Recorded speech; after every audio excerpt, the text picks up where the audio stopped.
bei Lukas Fons. Lukas de Gros war auch schon hier auf der Bühne. Und eben ihre preisgekrönte Schrift Pilot gibt es nicht nur digital, sondern in Metall und Blei. Und bevor ich mich jetzt darin verliere, bitten wir Sie mit dem wärmsten, satten Mittagsapplaus, zu dem wir imstande sind, auf unsere Bühne. Aleksandra. Vielen Dank für die nette Vorstellung und hallo, guten Tag, vielen Dank fürs Kommen zu meinem Vortrag. Mein Deutsch ist leider etwas rostig geworden, deswegen präsentiere ich heute auf Englisch. Ich hoffe, das ist okay und tut mir leid, dass ich das nicht auf Deutsch schaffe. Anyway, indeed, I'm Aleksandra Samulenkova. Should I do it louder? Yeah? Okay. So indeed, I'm Aleksandra Samulenkova, that is correct, and that is how my Russian name is written in my Latvian passport, because I'm from Latvia, Letland, but I was born in a Russian-speaking family, so for as far as I remember myself, I was surrounded by the Latvian and Russian languages, and which is more important in the context of a typographic conference, I was surrounded by Cyrillic and diacritically rich Latin letters. And inevitably, my background has influenced my typographic interest and my fields of expertise.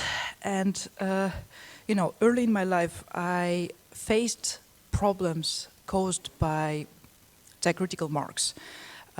They do cause problems in typesetting. They stick out. And the more diacritical marks you have in your orthography, these are the Latvian ones. These are the letters you put on your fridge, actually, with a magnet, so kids can learn the diacritical marks of the Latvian language. So the more diacritical marks you have in your orthography, the more problems they will cause. It's a rule. So being exposed to those problems forced me early in my life to gain diacritics-specific knowledge and experience, which recently I found worthy to share with younger designers and type design students. So I give workshops about Latin characters beyond basic Latin alphabet, so characters that are beyond A to Z. And those workshops include letters with an accent, but also characters like German SZ, which Swiss audience is luckily doesn't have to deal with, and Polish L/, or Icelandic thorn, or O/, and so on. I also design Cyrillic extensions, and I consult on Cyrillic as well. And while I have absolutely no legitimate reason to do so, I do design Greek extensions as well. And that gives me an excellent perspective on the whole nativity in type design business. Because I know how is it to be a native designer seeing their script being designed by a non-native colleague. And I also know how it feels to be that non-native colleague. That's a very useful experience. So for this talk, I had to enunciate for myself, I had to word what is actually the nativeness in type design. Why do we require it when we want to design a Cyrillic or Greek or Arabic extension for a Latin typeface, for example? So why do we want a type designer who does that to be native to that script? And the obvious answer is that being native to a script or to an orthography means to be born and to be raised in the culture that uses that script or orthography. But the question remains, which exactly benefits such circumstances will offer to you as a type designer? And again, my answer is rather straightforward. Your benefits of being raised with a particular script or an orthography in your environment is simply to have been exposed to a huge number of instances of that script. In other words, you have seen the letters of your writing system million times.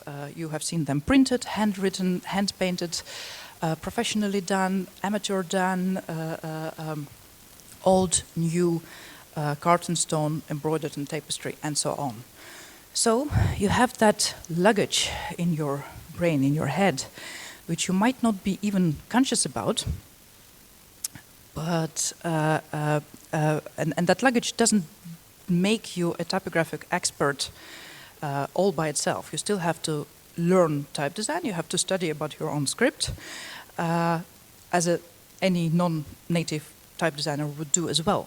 But that storage room filled with the images of your script, of your orthography, it will help you to make quicker and more efficient decisions when you have to design. And you probably already are sensing where am I leading this. I pretty much would love to compare the nativeness in type design with intuition, because both are our experiences, our knowledge, our observations that we might not be conscious about, but they help us to skip long logical chains and just jump to the optimal solution. And luckily for us, we can train our intuition. We can also train our, well, let's not say nativeness in type design, but we can train our familiarity with a script we were not born with. And you do that by just looking at that script in all possible embodiments you can imagine. And that way you try to catch up a little bit with the designers who were lucky to be born in the environment full of that script.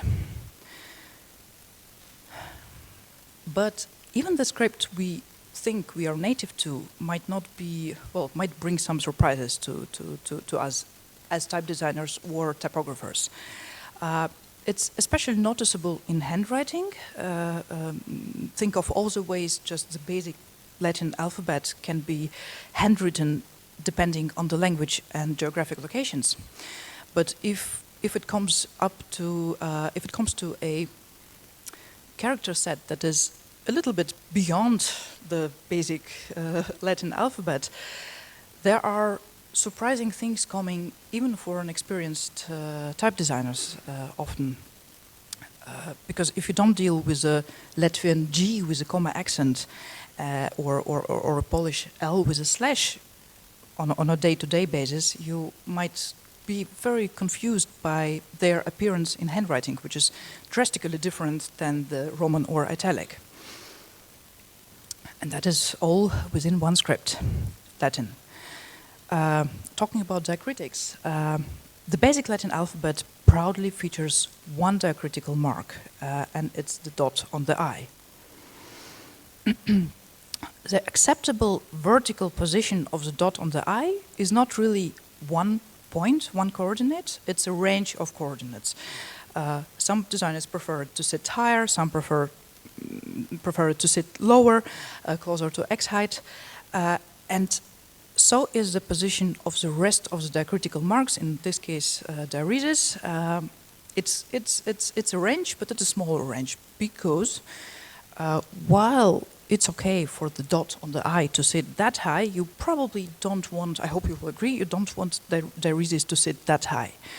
So what do you do? For me, the logical way to solve this would be just to align them visually on the same level and let them sit both within the range of the diaresis. But to my surprise, it's a common practice to, you know, if you really want that dot on the I to sit high, you put it relatively high and you just lower your diaresis, and there is that difference between the dot on the I and the rest of the diacritical marks, which I think German-speaking readers are used to, and probably, well, it's a matter of an opinion. I think some typographers might disagree with that, but generally it's not considered completely wrong.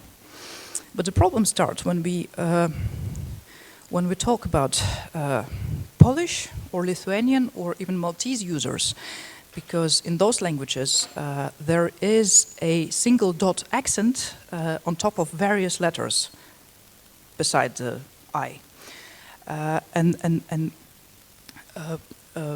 Single dot accent has to be the same shape, size, and position as a dot on the I. There is no logical explanation why it should be smaller or sit higher or lower. You probably have noticed that diaresis, the dots in the diaresis often are slightly smaller or slightly narrower because, you know, it's like 2 points, so you cannot afford all that space. You have to make them smaller than the dot on the I. And some designers translate that attitude towards a single dot accent on top of letter E, for example, which is highly annoying to the local users in Lithuania or Poland. Well, I haven't spoke to Maltese typographers, but I know that Lithuanians just hate that situation when the diacritics become kind of, you know, visualization of a trajectory of a ball, right? They go up and down, and so all this drama within one script. And short moral of this long story is as the following: please keep in mind hundreds or maybe even thousands of the accented glyphs when you decide where to put your dot on the I, because they will be influenced by that decision, and if you do so, they will be most thankful to you. Internal drama is not exclusive for the Latin script. This is Cyrillic. Cyrillic graphemes, just constructions of the letters, a Roman-style Russian alphabet. And the rectangular nature of this script is quite obvious. There are many straight vertical strokes. There are plenty of straight horizontal strokes and 90-degree angles. There are very few curves, and I won't even mention the fact that almost 90% of the lowercase constructions are exactly the same as the uppercase. So to Western Latin designers, the Cyrillic lowercase often looks like small caps. It's not, it's a lowercase. And this is so-called standard Cyrillic. And standard is pretty much an euphemism for a Russian Cyrillic, because, well, Russian taste is dominant in the Cyrillic world. And this is a script I'm native to. That's what I grew up with. And this is also Cyrillic script. Same letters, Roman style. And I can read it easily because the constructions that are different from the ones on the previous slide are coming from the handwriting. I recognize them easily. Moreover, I can understand logically, rationally, why these shapes are preferable. They have more curves, they have more ascenders and descenders, and generally it looks not as a small cap setting, but as a proper lowercase. But despite all these logical benefits of this particular manifestation of the script, of the Cyrillic script, it looks slightly weird to me. It looks foreign. It speaks with an accent. I'm not quite comfortable with it. But the Bulgarian people are, because that's how Bulgarian people want to see their Cyrillic script, and they're perfectly native and perfectly comfortable with that manifestation of the Cyrillic script. Just to make it clear, those Bulgarian letters in the second row, they have drastically different constructions from the standard or Russian letters, but they use the same Unicode values, and in fact they are the same letters.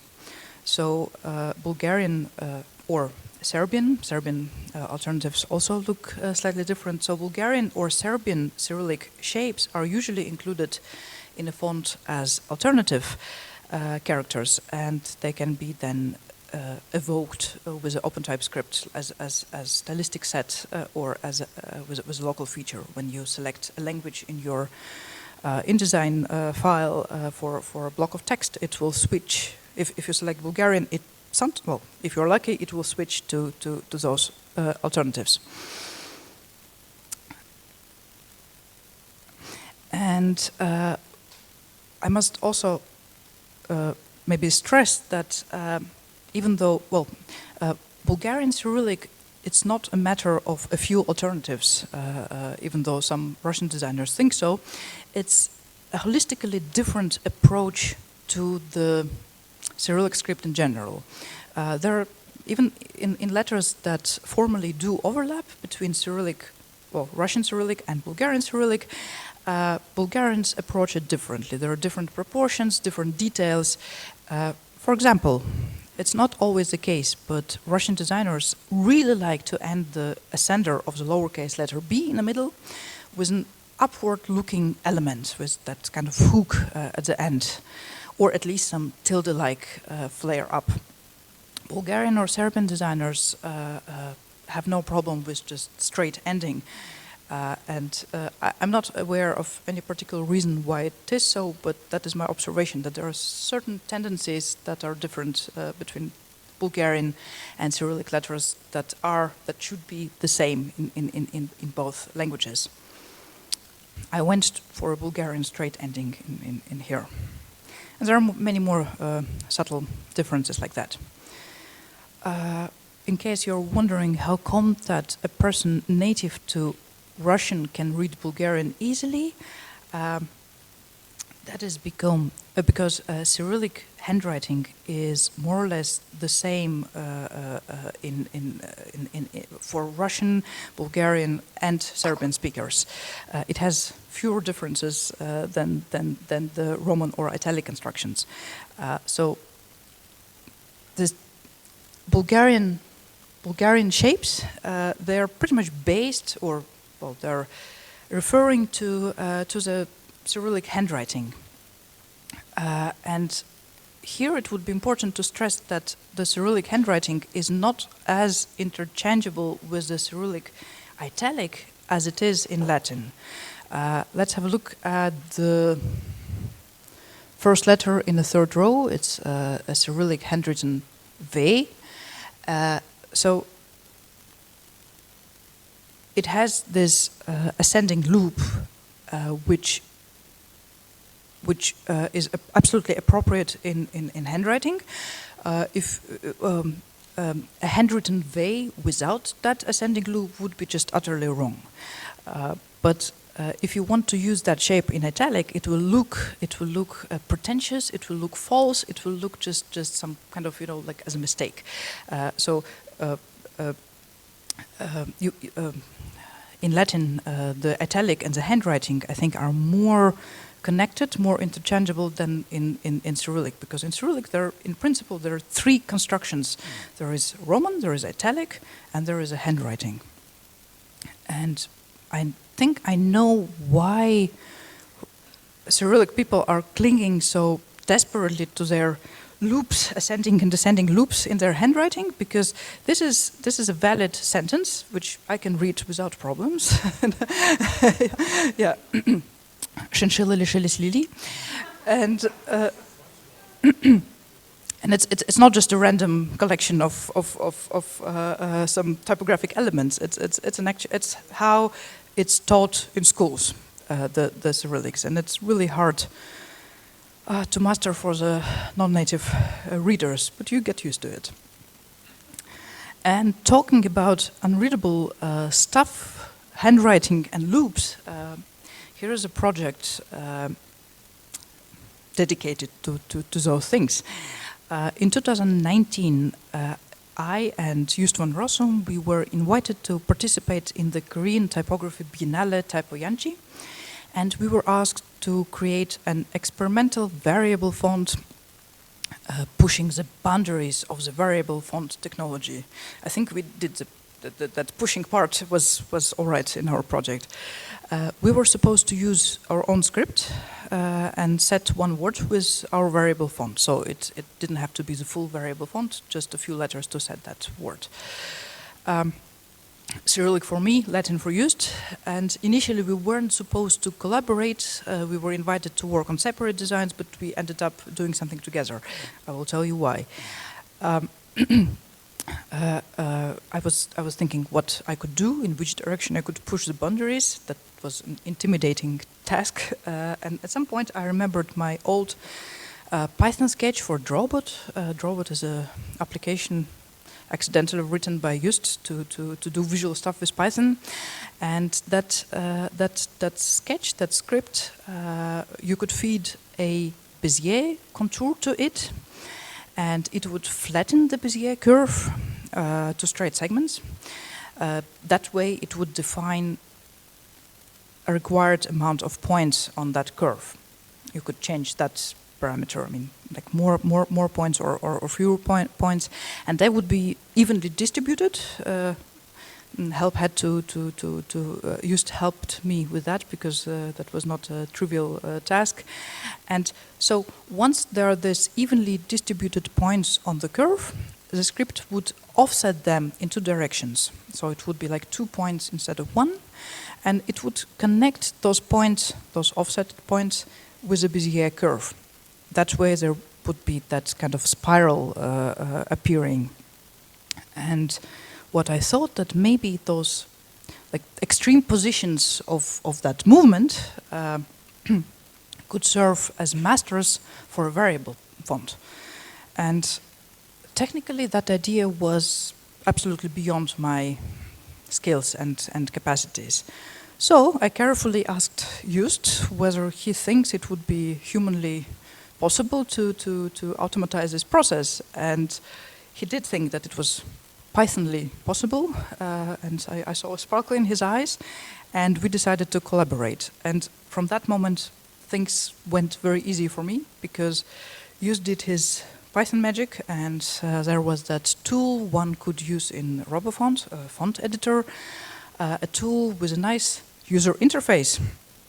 With sliders, you could draw a Bezier contour, as you usually do when you design letters, and the tool would generate the preview of those spiral stalks around it. You can also edit your contour, and the spiral will follow, and the parameters of the spiral could be adjusted with the sliders.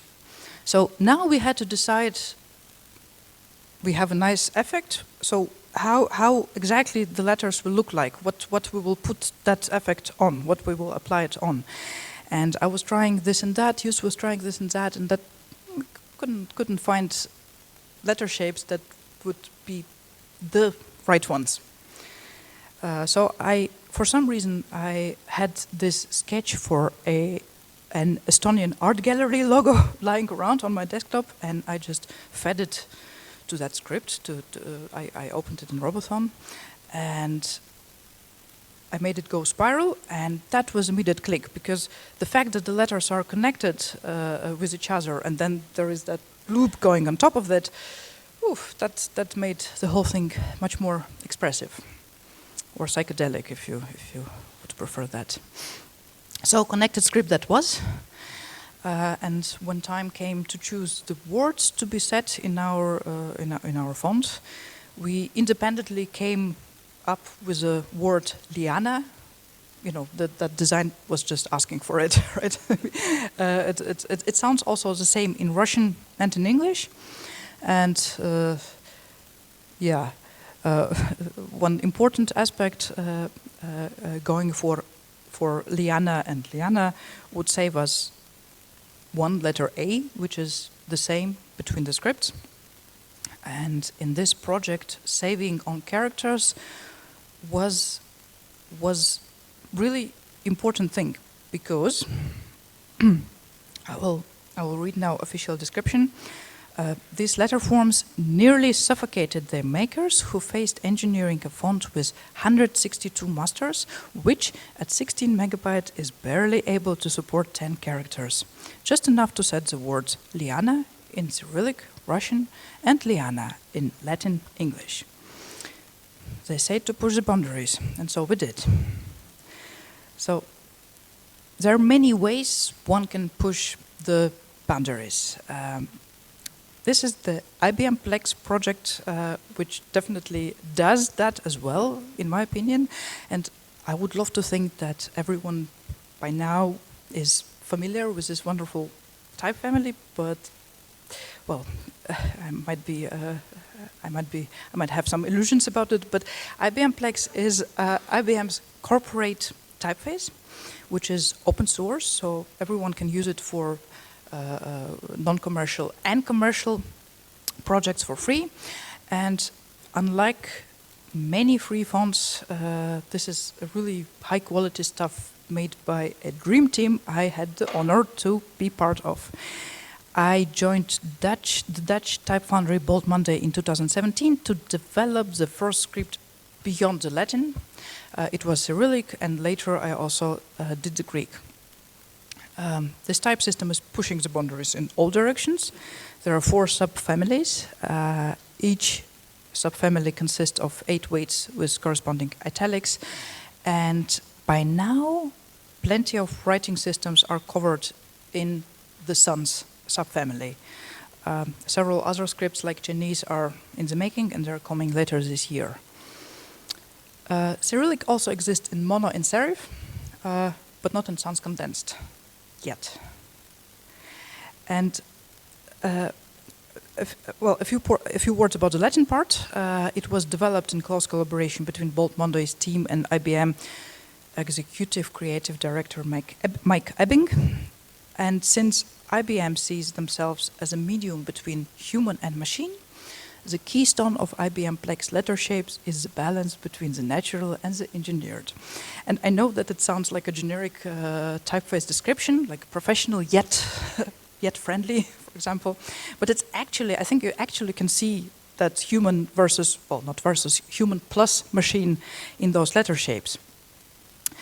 And when I work on Cyrillic extensions for a Latin typeface, one of my main goals is to match the level of eccentricity between the Latin part and the Cyrillic part.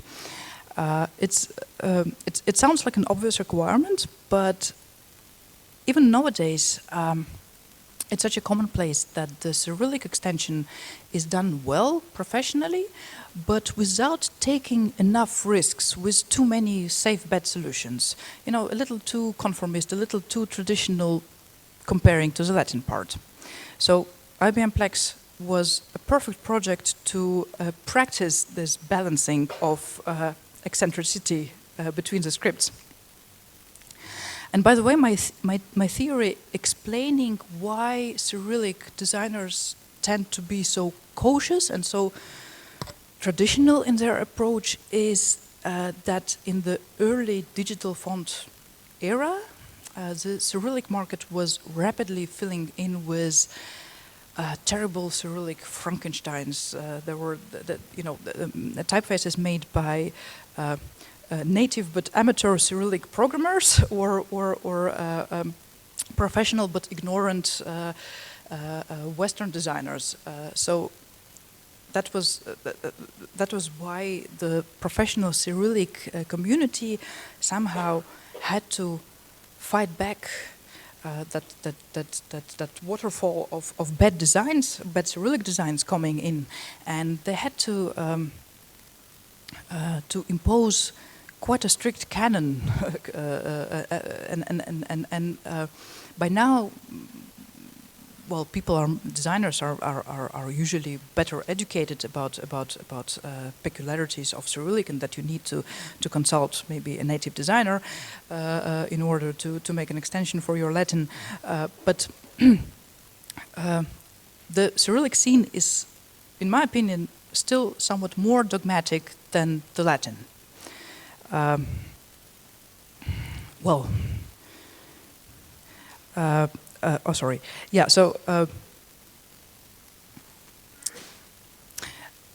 It's not that I'm any kind of revolutionary, but I kind of like to tease the tradition a little bit when I design Cyrillic. So I did that in Ibm Plex, and I will show you a few examples of that.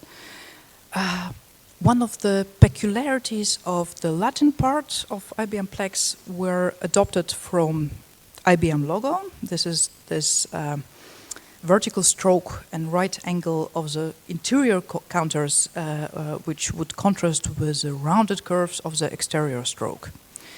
And there is that little detail which kind of follows that principle, and it occurs frequently in the Latin part. And it also became one of the biggest Cyrillic challenges. When I drew my first set of basic Cyrillic letters for sons, it looked approximately like that. It worked just fine in big sizes and small sizes, but the level of plexness, the level of character was regrettably low. There was not the Cyrillic part was not plex enough. Because also, well, among other things, because there are fewer opportunities to use this particular element in Cyrillic. So, before I started to work on Cyrillic, I was shown a sketch by Mike Ebbing, made for Cyrillic, which featured this kind of constructions of K, letter K, and letter J. And I was very skeptical about it in the beginning, and I will explain why.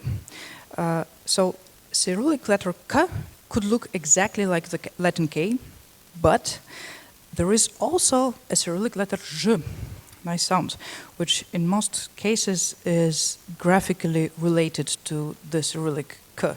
It's basically in upright styles, it's basically the double K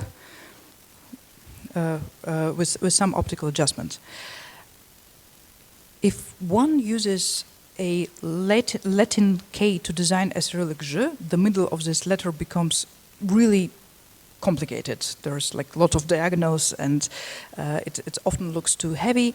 And for a long time, such a construction was perceived by Russian Cyrillic type designers as something absolutely inexcusable, a sign of an amateur work.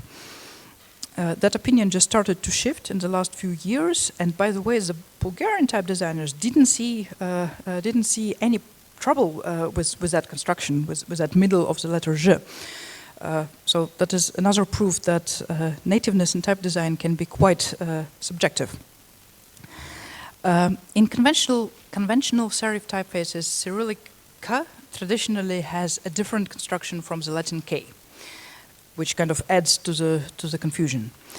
And in Soviet times, those curved branches, curved diagonals were taken over to the serifless designs as well. Журнальная рубленная is one of the most widely used Soviet sans serifs, and that was based on Erbar grotesque, and it, for some reason, contained those curved branches. One way or another, but at the beginning of the computer type design era, Western type designers, as well as some native Cyrillic type designers, somehow felt obliged to design Cyrillic letters K and J with those curved branches, even if they were absolutely out of the context in a typeface. But somehow it became one of those commonly known facts, like, you know, spinach contains lots of iron, and Cyrillic K and J should contain some curved branches. Otherwise, it's not Cyrillic enough. And, well, as I told, there is some rationale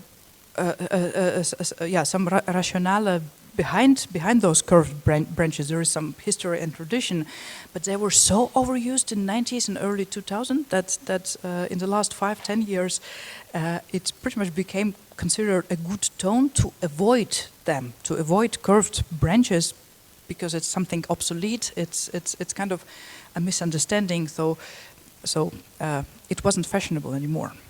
It was anti-fashionable, and that's why at first I was so reluctant even to consider the shapes for Ibm Plex Cyrillic. Well, I don't want to be obsolete. And in the light of the critical deficiency of those tiny characteristic elements, I had to reconsider my reluctancy and maybe just embrace the fact that we need those branches, because that was a valid way to fill in that deficiency. And surprisingly, in the context of other letters, I found those branches looking not obsolete, but rather quite fresh, even, hip in a good sense. And Cyrillic letter, Ya, is usually also somewhat related to Ka and Je, and it got that little flip as well, double whammy. Another characteristic detail of Plex in the sans style are these very thin joints where the oval meets the vertical stem. It becomes very, very thin. So it's relatively high contrast there. And, well, as I already mentioned before, Cyrillic script contains many 90-degree angles and not so many opportunities to implement this characteristic detail. So here, the letter F came into my focus because right now in contemporary sans serif typefaces, it usually features the round construction. It's kind of a normal thing to do in sans serifs, but generally the letter F exists in this much more eccentric form with this very exaggerated ears, and usually it's in serif. It's used. This construction is used in serif styles, and it has a slightly historic feel to it. So nowadays, if you do something like that in a sans serif, the ears become much milder, not so expressive. But I had a good reason to go a bit beyond appropriate for a sans serif in Ibm Plex. It granted Cyrillic an additional characteristic Plex detail. Which also made the level of contrast more comparable between Latin and Cyrillic. So that is how Ibm Plex ended up with one more slightly archaic shape that looks contemporary in the proper context. The process of designing Ibm Plex serif was slightly less tense. The style of the serif subfamily is kind of very friendly for Cyrillic. I could use many bold terminals, and more important, it's a vertical contrast axis, and vertical contrast axis is kind of a natural, friendly environment for Cyrillic. Why? Why is it so? Here I have to deviate a little bit. Cyrillic, as we know it today, is pretty much a result of one person's whim, and that one person was Peter the Great, Russian Tsar, a very controversial person in Russian history. Peter the Great was adoring Europe. He adored European culture, and he wanted Russia to be European. But as a product of his time and his environment, he tried to achieve that level of culture with absolutely barbaric methods, forcing the Russian aristocracy to wear the wigs and the tights. And one of his pet projects was the reform of the Cyrillic script. At the end of the 17th century, when Peter the Great was active, so-called polu-ustav was the only style of the Cyrillic printing type.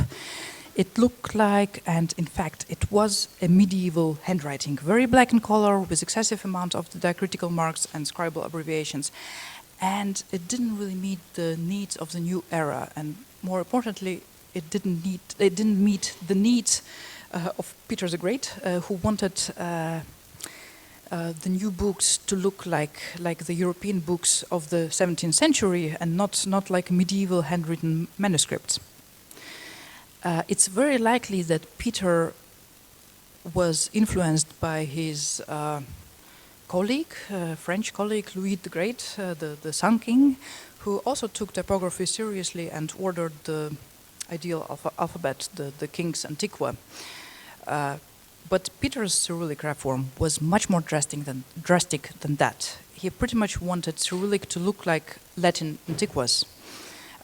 It's very possible that he himself sketched the new letter shapes based on Antiquas he has seen in Europe, Polo stuff, and the old Cyrillic handwriting. And the result is, it is what it is, and I assume that no one wanted really to argue with Tsar's decisions, and just had to leave it like that. So, Cyrillic as we know it today is a collaboration between Peter the Great, his engineers, and some Russian and Dutch punch cutters. And this Cyrillic is strongly based on the Dutch Baroque old-style Antiquas, which were popular at that time in the Latin world. And Peter and his team, they didn't design the new graphemes for Cyrillic, that just, like the skeletons. They designed this particular transitional letter shapes. They didn't think about other typographic styles that they will have to be applied to those constructions as well. It's like a little bit like a Euro sign design, if you know what I mean. So the letters were designed for the vertical-ish contrast axis. And since Peter's reform, Cyrillic script has developed in parallel to the Latin script, basically repeating all the stages of its development. And as we know from the early 18th century, the contrast axis of the type was only getting more vertical, so Cyrillic had a good chance to, it had enough time to get comfortable in this style through the time. That is why I think that the style of Ibm Plex serif was so friendly for Cyrillic, and it was less about searching for the one and only possible solution, but rather choosing the best option among many good ones. So the same problematic letters K and J went through some iterations before we settled down, but these differences influenced the overall appearance of the typeface less than in the case of the Sun style. And since we already mentioned barbaric methods, autocracy, and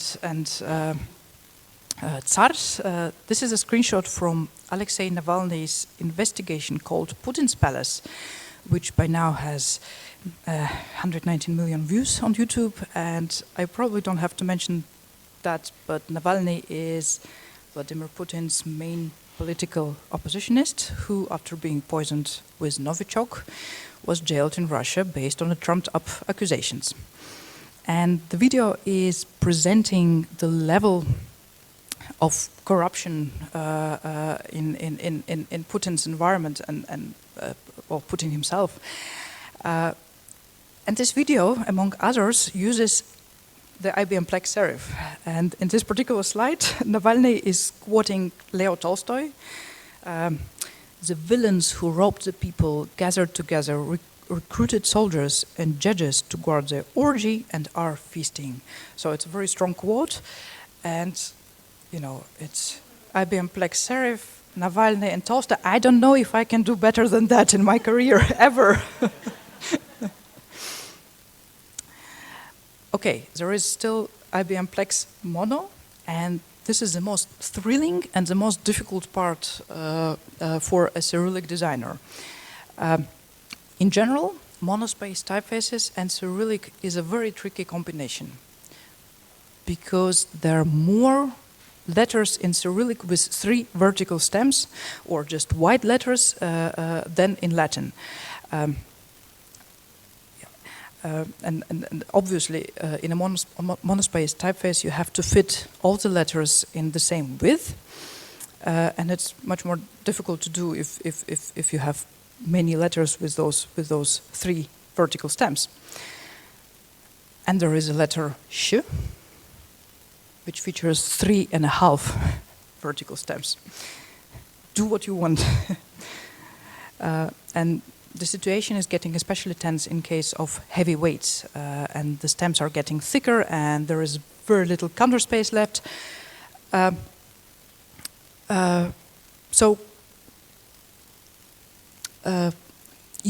When you design a Cyrillic monospace typeface, 5 minutes only, okay.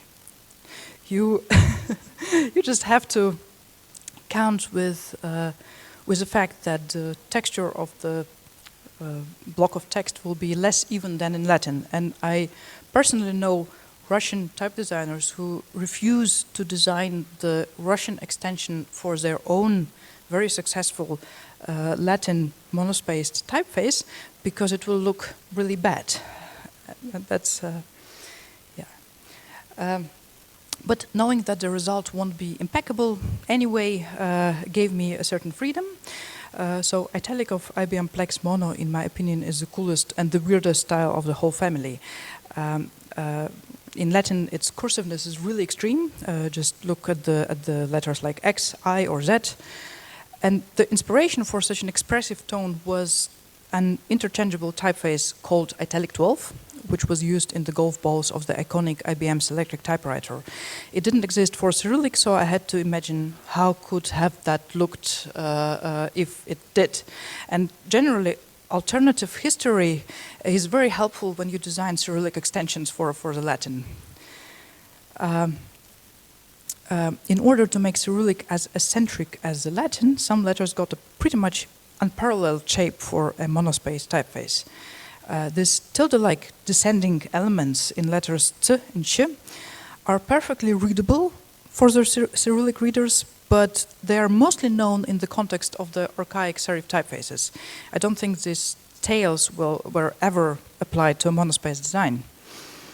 Nevertheless, they work just fine in IBM Plex Mono Italic, stylistically and technically, and they can crawl on their own if you let them do that. Little Frankensteins. Okay, bye. And well, the same goes also for the letter F and the heart sign. The heart sign is on the right, on your right. So I'm quite happy that despite of, or maybe thanks to, those risky parts of IBM Plex Cyrillic, it was received quite all right in the Cyrillic community, got several specific Cyrillic respectable awards. And to my surprise, so did the Greek I designed later. And dealing with Cyrillic, I do take risks. I dare to tease traditions, but I'm a very different designer when it comes to Greek, because then I am the low-abiding centrist. Nothing excessively traditional, but also nothing too modern, please.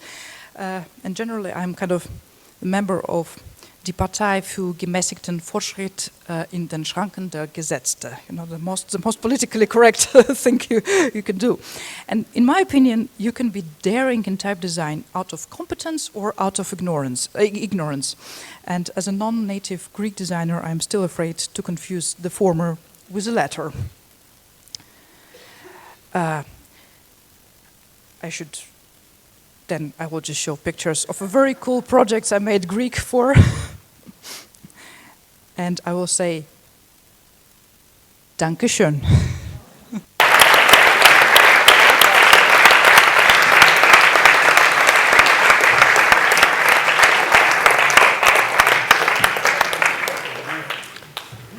Aleksandra, ich habe noch nie, in meinem Kulturkreis war es die Ziffer 6, so schön atmen und meditieren gesehen wie bei dir.